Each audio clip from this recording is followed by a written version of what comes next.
chơi pi đã đập cái này liệu dùng đã muối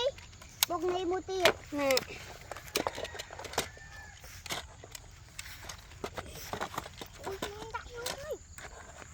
nè lan tận xây muối kia rồi lan po mẹ nè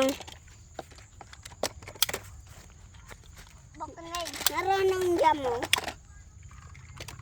nè bông khô trôi quan đây nè đã nào vậy tôi thán điện đã nào mà chùa hãy bán của kêu pi nhỉ trời bắt lá này bán của mày đã sơn mày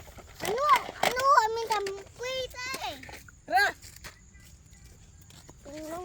từ nông